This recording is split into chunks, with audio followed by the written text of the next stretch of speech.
Olha, o nome Tutancâmon e o tesouro da sua tumba todo mundo já ouviu falar, né?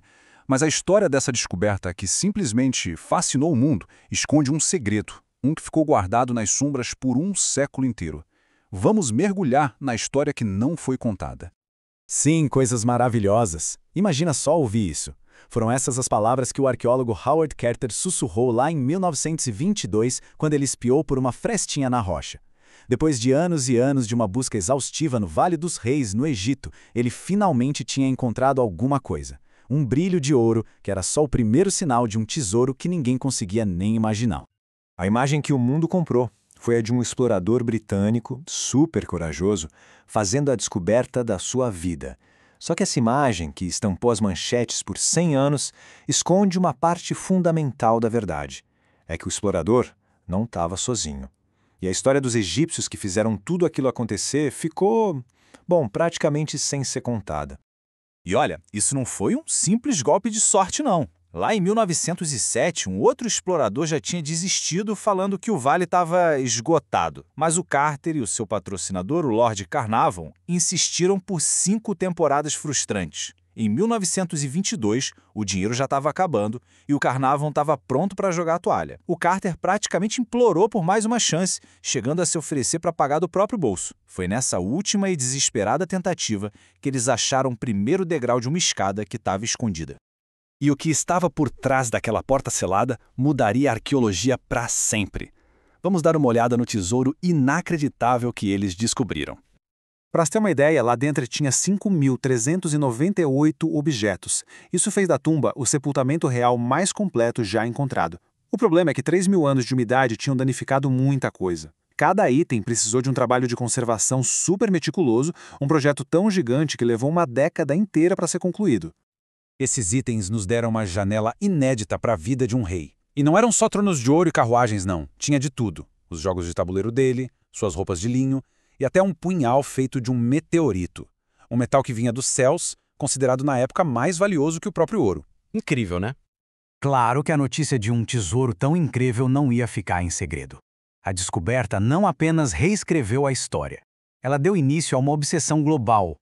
Impulsionada por jornais, rádio e cinema, a Tutmania varreu o mundo. O rei Tut se tornou basicamente a primeira celebridade global. Músicas sobre ele viraram sucesso e toda a estética elegante da arte egípcia antiga acabou inspirando o design Art Deco, definindo o visual dos anos 20.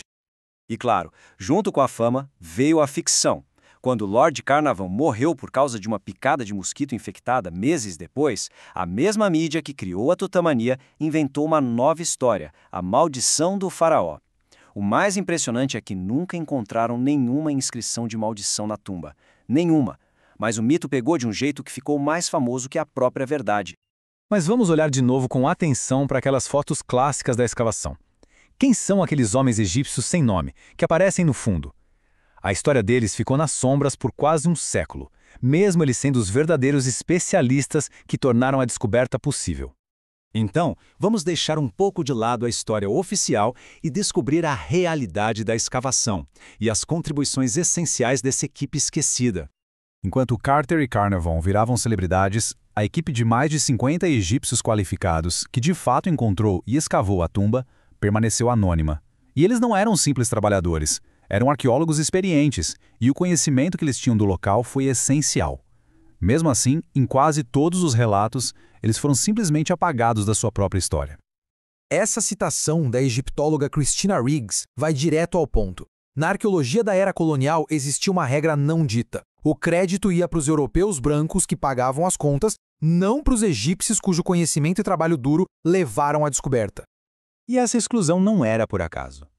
Em vez de dar o crédito à equipe egípcia qualificada, as descobertas eram muitas vezes atribuídas à sorte, a animais ou, como no famoso caso da tumba de Tutancâmon, a um menino da água que supostamente tropeçou na entrada. Era uma forma de apagar sistematicamente a perícia egípcia de sua própria história. Essa luta por crédito era parte de uma batalha muito maior, que explodiu no cenário mundial logo depois da descoberta. Afinal, quem é o verdadeiro dono do passado? Por décadas, a arqueologia egípcia funcionou sob um sistema colonial chamado partilha. Isso significava que as expedições estrangeiras podiam reivindicar até metade de tudo o que encontravam. Na prática, isso permitiu que uma quantidade absurda da herança cultural do Egito fosse enviada para museus em Londres, Paris e Berlim.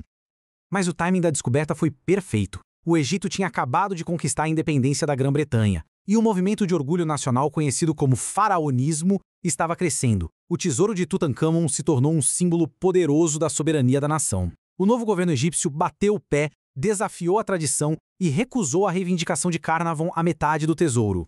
Tutancâmon ia ficar no Cairo. Só que, embora os objetos tenham ficado no Egito, o conhecimento não ficou. Os diários, os mapas e as fotografias meticulosas de Carter, que eram a chave para entender a descoberta, foram todos enviados para a Universidade de Oxford. Como diz a arqueóloga Monica Hanna, isso criou um legado em que por décadas os estudiosos egípcios foram, na prática, impedidos de liderar as pesquisas sobre sua própria herança. E essa luta pelo controle da história não acabou em 1922, não. O legado da descoberta de Tutancâmon continua a moldar os debates até hoje. Hoje em dia, o governo egípcio e ativistas culturais estão em uma campanha global para trazer de volta tesouros importantíssimos. Itens icônicos como a Pedra de Roseta, que está no Museu Britânico, e o busto de Nefertiti, em Berlim, estão no centro de um debate super acalorado sobre restituição. Os ativistas estão reformulando essa narrativa. Eles argumentam que esses itens não foram presentes ou aquisições legais, mas sim espólios de guerra, levados durante um período de ocupação colonial. É um argumento poderoso que questiona se os acordos feitos sob esse desequilíbrio de poder podem ser considerados éticos hoje em dia.